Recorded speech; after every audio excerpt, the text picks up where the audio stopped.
We don't talk politics on the show, guys. Not at all. But I think you all will hit it off. And he's an awesome guy. He's written now 3 books. Also starred in a very popular music video. I mean, he's a great guy, Clayton Anderson. Yeah. The Ordinary Astronaut. His claim to fame. The Ordinary Astronaut. I think it's called The Ordinary Astronaut. It's the name of his first book.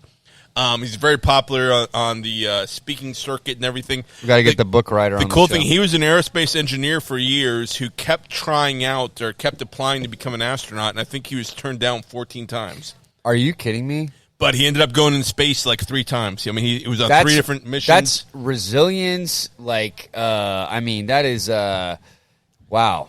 And as tenacity, I don't even know how you describe that. That's amazing. And Adam Smasher, dropping a name, former production. I don't know that guy. Yeah, former production manager of the Gulf Coast Power Hour, also a Texas radio legend.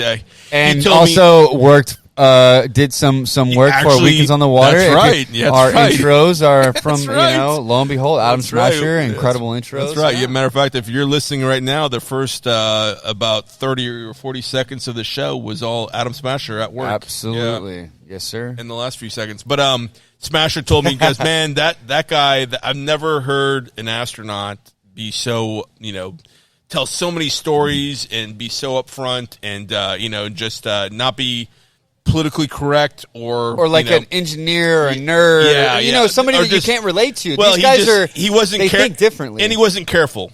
He told great stories. That's cool, yeah. And if you read his book, which is probably considered to be one of the best 2 books from astronauts during the shuttle period. Wow. The other one's Riding Rockets, which is Mike Mullane wrote many years ago, but it's probably the best, but Clayton's is probably the second best.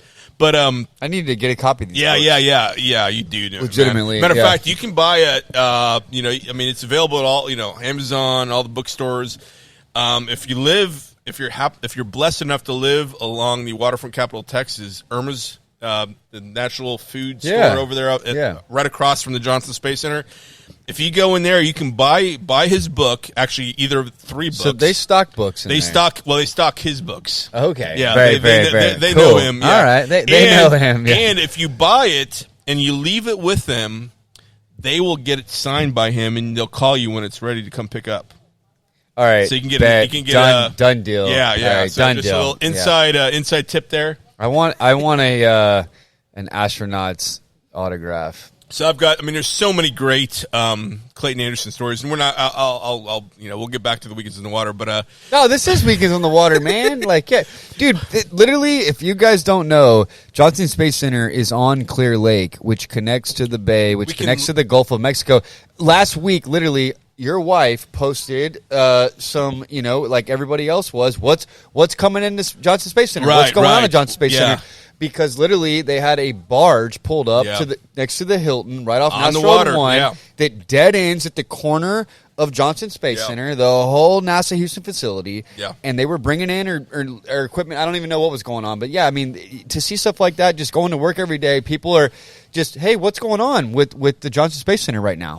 Literally, it's really neat. It's fun. It's not every day, but it's cool to see these things. There's always something happening. We don't realize that there's so many moving parts with that. We drive by every day, literally down, Space Center or NASA or Saturn. We drive all around the whole place, but we don't even know that they're constantly doing things, and it's just amazing. Yeah. Oh yeah. No. We're actually. Things are getting really exciting as far as human spaceflight goes. Matter of fact, I recently sold a condo, townhome in University Green to the director of the Kennedy Space Center, who's also a 4-time shuttle astronaut, former Navy test pilot, and he's actually the director of the Kennedy Space Center in Florida. And the day we closed... What's he doing over here? Right. Well, he's buying a condo, long story, but he lives in Florida. He's actually been the director of the Kennedy Space Center for probably at least 5 or 6 years now. And he... the day we closed, it was a mobile closing. I docu-signed everything. And real quick, Kennedy Space Center is where they launched, is right? In Florida, yeah. That's right there, the Space Coast. It's the Space Coast. Okay, all right, cool, yeah. So the day we closed, it was a mobile closing for him. But the new Orion capsule was being delivered, or the first stage of the rocket was being delivered by water. Okay. To the Cape Canaveral, to the so he sent me. I've actually got photos of this, and I thought it was kind of cool that I literally sold a house in my my new career, my post-COVID pivot. Sold a house, doing a hell of a job too. Not only by to the an way, astronaut, but Team to the Ennis all the way, Ennis man. Elite team, yeah. It really is, bro. Yeah, come on now. Yeah, no, I literally was just at an inspection a couple hours ago, but yeah. Yeah. But yeah, that was kind of cool. I don't know why we went that deep into the space thing, but we did, and that dude, that's it's a huge part of the show, man. And, and we're talking about water. We're talking about moving space parts and parts of shuttles in the water from this like Space Coast to the Galactic Coast. No, there's a reason. Are you kidding me? There's a reason why. There's a reason why the Kennedy Space Center is right there off the Florida coast. There's a reason why the Stennis Space Center is off the South Mississippi coast. There's a reason why there's another facility, NASA facility, right there off New Orleans coast. And of course, here the Johnson Space Center is right off the coast. Then to break it down, and even more so, we launch actually rockets in Texas, down in Brownsville, South Padre, or Boca Chica, which apparently Elon Musk completely owns at this point. Yeah, he's like the governor of Boca Chica. Apparently, no, it's so exciting. It's all good, but there's not much in Boca Chica, FYI. So sorry for those couple hundred. There's a lot more than there was, man. Yeah, there is now, But no, they're launching rockets in South Texas, right at the Mexican border or Mexico border, and it's just really neat. And big news with stuff like that. I mean, Elon Musk is constantly, has milestones, but I think, and of course, Blue Origin is they're about to. I think, or is it Blue Origin? He's Bezos, launching into space. Bezos is going to go on his own rocket, and he's my goodness, how many people advised him not to do this? I mean, so it's going to be something to watch. He obviously has had some people advise him that it is safe enough, but it's like that's how far we've got. That some guy that's worth that kind of money is billions. Is going to fly into space, man. So I did an article years ago about the billionaires' impact on the space race, and it all started with Paul Allen, who was the co-founder of Microsoft, and he was the winner of the first X Prize, financed what used to be it was Scaled Concepts in the Spaceship One, which then another billionaire bought, Richard Branson, and turned it to Virgin Galactic. And then there's a billionaire here in Texas, the guy who started the Quake video games. Yeah, he started an aerospace company called Armadillo Aerospace. And then, of course, we know about Musk, we know about Branson. There's a billionaire out of Las Vegas who actually had a huge facility here. He in the hotel business. He what's his name? Oh man. I shouldn't have gone there because I don't remember his name. But he's on the same level. As he's Musk actually and now there is a capsule attached to, or we'll say an element attached to the International Space Station that he built. Wow. All these people building space stations, and of course, and what's happening now, and just literally within that's something, a 2-mile radius of here, there's like 4 or 5 different VC financed space startups. Axiom Aerospace. If you haven't heard about them, they'll probably be a household name in a year or two. Yeah, I'm going to start looking into stocks for this company. Right. My God, yeah, because that Houston spaceport is happening. FYI. You know who when they the big announcement at the Houston spaceport at Ellington Field back about 4 years ago. Do you know what brewery was there passing out samples and asking questions? Galactic Coast. I do. Yeah, man. No, I've been following it from day one. Y'all were riding kegs into space, man. Yeah. So, obviously, space is my passion, and the water, and in this area, and beer. And beer. What? yeah. We call it the waterfront capital. It's where the waterfront capital of Texas meets the home of human spaceflight. Yeah, man. Yeah, it's and that's legit. Yeah. So Texas Outlaw Challenge coming up in a couple weeks. It's coming back. The events, from usually from Wednesday to Sunday. The big public events in Kima. 2 weeks from now. Yeah. 2 weeks launching off. So it goes, I believe it's the 23rd to the 27th. So it literally launches off, and you guys can check out the schedule. I can't believe we're already in June. Yeah, no, yeah. So it's Not only already in June, we're already the 23rd to the 27th. The shootout and the main things happen Friday and Saturday usually. Yeah, it's a lot of intro parties and stuff, and 24th, 23rd, 24th, and then there'll be some big events 25th, 26th, 27th. The shootouts on the 26th, I believe. The bikini contest is that night. What happens on Sunday? It's like a Sunday. A lot of times they kind of mix in like a motorcycle event, a top water grill event. Yeah, they do a big.